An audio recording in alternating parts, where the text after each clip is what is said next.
Today I'm taking you to the streets of Asakusa and we are testing together the 20-70 f4 from Sony.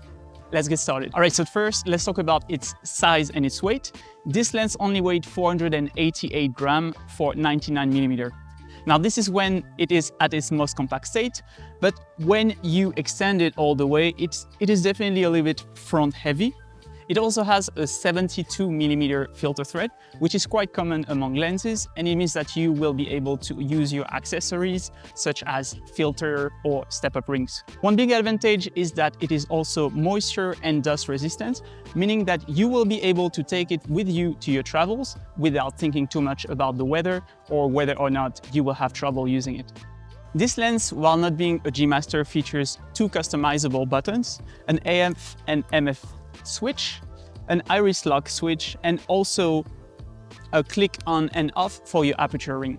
So you also have an aperture ring, a zoom ring, and a focus ring.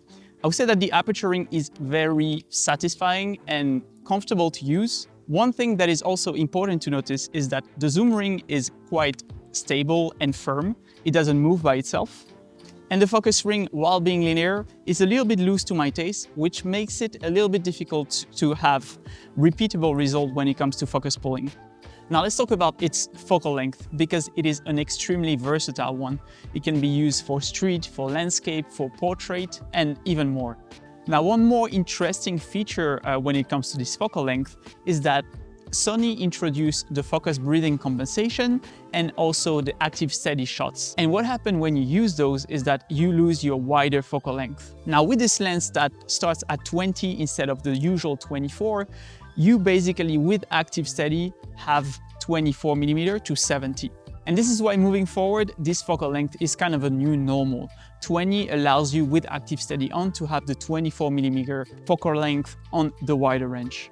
And in terms of image quality, well, it is pretty much sharp from f4 at 20mm, and it gets even better when it comes to f8 or even f16 until f22.